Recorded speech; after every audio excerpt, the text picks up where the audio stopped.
What's up, Hi-Hat Club? Hey. I'm going to tell you guys a story about why drinking and dating do not necessarily mix. And I don't mean drinking like casually, I mean like drinking with purpose, like to black out. Okay, so this story takes place in Cleveland. Like Sean said, I'm from Cleveland. My hometown, I was 20 years old. And a guy had been asking me out, a guy I knew had been asking me out on a date for like 6 weeks, and I thought he was super annoying, so I kept saying no. But he asked me again in November. There was like nothing good on TV, so I was like, okay. So I agreed. And this is our so we went on 2 dates. It was actually really fun. He turned out to be a very fun person. He liked to drink.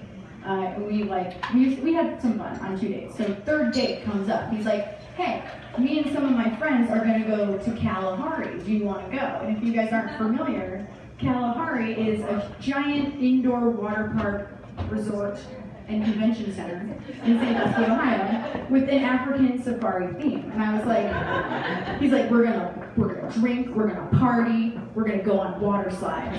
And yeah, not a bad date, right? And normally, in any other situation, you would have had me at drink. But something you need to know about my relationship with swimming is I can't swim. So when I was little, my parents didn't send me to swim lessons because my aunt had this pond in her backyard, and apparently all the other kids in my family were naturals, and I learned the way they find out if you have natural swimming abilities. They pick you up when you're 3 years old and they toss your ass into the pond. And I found out pretty clearly that I do not possess natural swimming ability, but I did have like a code red toddler panic attack, and I screamed and cried until they took me out of the water. And I had to wear floaties until I was like 12 years old. So after that, I just gave it up. I'm like, I'm pretty good on land, this is fine. So I suck at swimming, but you know, I'm like, this could be a fun date. I'm like, maybe this will be fun. So my love for drinking, basically what I'm saying is, my love for drinking outweighed my desire to not drown, which sucks. But, so I agreed to go. I'm like, cool, let's do it. So he picks me up, we picked up a couple of his friends. Driving to Kalahari, it's like an hour away from where we lived. His friends were immediately drinking vodka Gatorades in the backseat. They offered him, we'll call him Mike, because that's his name. And they're drinking vodka Gatorade. They offer it to him. He responsibly declines. I'm like, cool, this guy is responsible. He's gonna make a great dad. He's not gonna drink while driving a car full of people. That's really responsible. But I think as we got closer, he started to get, like, he felt a little left out because his friends were having so much fun. So he's like, hey man, hand me that Radiohead CD from the back seat. I'm like, oh cool, we're gonna listen to Radiohead. His friend hands him the CD case with a line of cocaine on it. Yeah. And he goes, hey Tessa, take the wheel.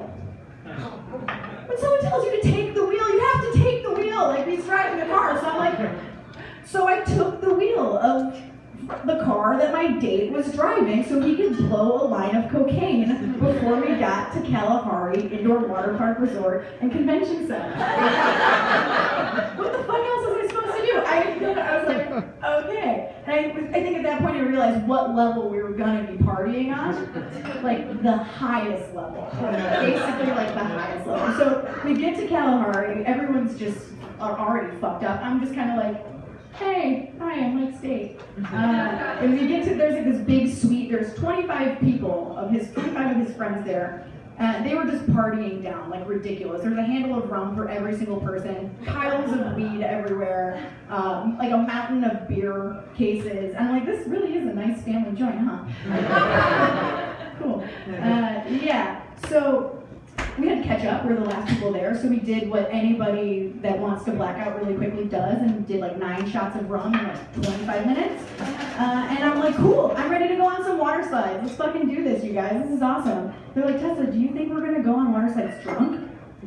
No, we're gonna go on water slides drunk and high. So let's blow some blunts. I'm like, okay, cool. Like, that's awesome. Let's do it. So we smoked a bunch of blunts. I was super fucked up. Like, at this point, I am like Nicole Richie driving the wrong way down the highway. I'm Tara Reid. I'm Charlie Sheen. I'm Paula Abdul on American Idol. I am fucked the fuck up. But I was ready to go on water slides. And I think if I had been by myself, I would have been like, oh my God, I'm dying. But I was with everyone else. They were having a super fun time, and I thought it was great. So we get into the water park, and they all made like a beeline for what I consider like the restricted section of water slides, like the ones that are really crazy. So a person, like a lifeguard, sits at the bottom of the stairs and is like asking people before they go up, are you a confident swimmer? And you have to say yes, or else they won't let you go down the slide. So all the other people say yes, and they go up the stairs. I'm the last one. I'm hanging back, a little nervous. And I'm like, okay. And I was pretty drunk. I thought I could handle it. He goes, are you a confident swimmer? And I think my subconscious was trying to save my life, because I said, yeah. And he's like, no, I can't let you go down the slide. And I was like, well, no, I'm a good swimmer. He's like, no, I can't, because at the bottom of these slides, there's an 8-foot pool of water, and if you can't swim, like, you have to be able to swim, and if you don't verbally tell me that you're a confident swimmer, if you hesitate at all, we're not legally allowed to let you for liability. I was like, fuck, okay, so you guys go, and no one waited for me, they're already gone. I'm like, oh, this is great. I'll just hang out down here. Great date. And so I'm like, I'll just go on those like mediocre slides over there. He's like, no, you can't go on those either. There's 6 feet of water at the bottom of those. So he gets on the walkie-talkie and he tells all the lifeguards, he describes me physically. I was wearing a Rastafarian print bathing suit, like the stoner that I was. And I was like, yeah, wow, I can't believe he doesn't believe me. That's crazy. And he blacklisted me at fucking Kalahari. I'm like, are you fucking joking? I'm like, this is bullshit. So there's only a few options of where I could go at this point. So I could either go to the children's area, which is like a big wet pirate ship. I could go to the swim up bar. I could go to the hot tub or the lazy river. Where do you guys think I went? I went to the swim up bar. Yeah. And I got myself a couple daiquiris. And I charged them to our room. So I guess it's easier to drink as a minor than it is to go on water slides at Kalahari. Yes, this is not sponsored by Kalahari, obviously. But so I went to the bar. I got 3 daiquiris. I drank one immediately. It's very hard to drink a daiquiri that fast. Then I went to the lazy river. So you were partially right. So I'm floating down the lazy river. It wasn't a bad time. It was pretty relaxing. I was just chilling. But then after a while, I got kind of bored, like a little lonely. I'm like, where is everyone? So I started trying to like make friends with people, like as they pass me by. I'm like holding on to the thing, like, hey, you guys like daiquiris? Me too. Let's be friends. Bye. Yeah, it didn't work because you can't stop on the lazy river. You're just lazily floating away. But so I finish my daiquiris. I get off the lazy river, and a genius idea strikes me. I'm like, okay, I got this. So I walk up to that same lifeguard that blacklisted me at Kalahari Resort and Convention Center, and I'm like, hey man, listen, do you remember me? And he's like, yeah. I'm like, okay, I'm really sorry about before, but I think what you don't understand is that I was actually making a joke. And I know it wasn't funny because you don't know me, and I don't know you. And by the way, what's your name? He's like, my name's Keith. I'm like, hey Keith, I'm Tessa. I'm like, listen, here's the thing. It was a joke. It was a hilarious joke because all those people know me, and I was actually like a nationally ranked swimmer when I was in high school. Like, I was so good. I've been swimming for 15 years. And I start spouting off all these swimming facts. Like, I know what the fuck I'm talking about. I'm like, I've been swimming the open water 400-meter butterfly in under 65 seconds, and I'm like setting records. And I was like, honestly, I got a D1 scholarship. The only reason I'm not doing it is because I hurt my shoulder and I'm redshirting this year. I'm like, dude, I used to swim with Michael Phelps in the off season. And he's like, no, you didn't. I'm like, yes, I did. I'm like, I could go up to my room, get my cell phone, and give you his phone number. I'm not even kidding. He's like, oh my God, you know Michael Phelps. This kid fucking ate it up with a spoon. I was like, yeah, dude, wasn't that a great joke? He's like, that was a great joke. Of course you can go down the water slide. High five. So I did. I went up the stairs. He bought it. He's dumb.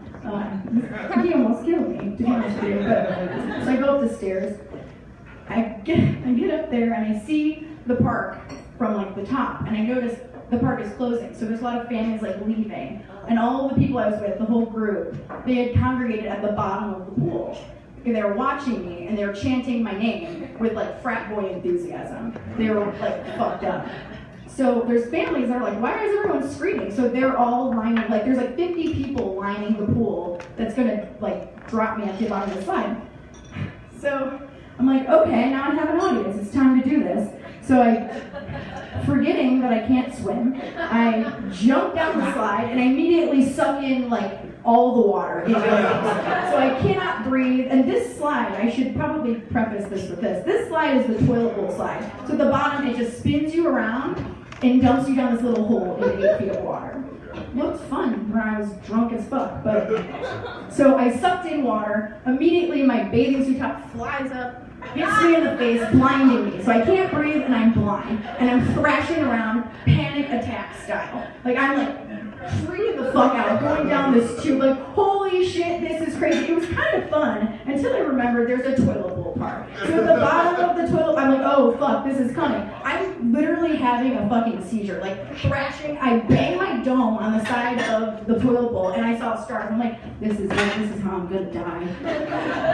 I'm gonna die in a toilet bowl in a Rastafarian print bikini from Target at Kalahari Indoor Waterpark Convention Center. I can't believe this. My life is so disappointing. So I banged my head pretty bad. I couldn't really see. I couldn't breathe. I'm half naked, tits out, and I get dunked head first into the pool at the bottom. And all I can really remember is 2 really handsome lifeguards pulling me out, families shielding their children's eyes because they just had to watch a fucking drunk, half-naked girl with her tits out have a seizure, and I'm sputtering like it's very like just got pulled out of the ocean, and I just to really make it perfect, sat up finally after I could breathe, and I vomited 150 ounces of rum all over us. Oh yeah, I'm single, guys.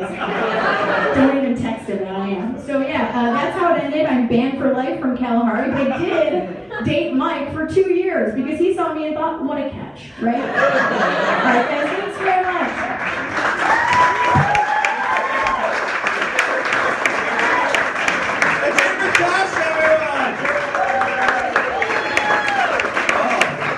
So funny. I would love to think that before you went down that slide, he like whitelisted you. Where like, all right guys, Rastafarian girl is cool. And then they just see you plop out naked and bleeding and vomiting. What was the fallout the next day from staff? We were not allowed to stay. We were actually kicked out. I was banned immediately, but the rest of the whole crew got kicked out because they smoked like 1,000 blunts, and all the families were complaining. So we got kicked out. Like everyone had to leave, but we were all like shit wasted. At, like it was like 3 in the morning that time, so everyone had to leave. Any questions for Tess? What have you been on a water slide since? Oh, are you kidding me? No way. I can't swim. Tess, tell them where they can see you here in Chicago. You can see me like anywhere basically. Any place that doesn't have water. So like dry land mostly, riding my broomstick around. Yeah. Perfect. Let's hear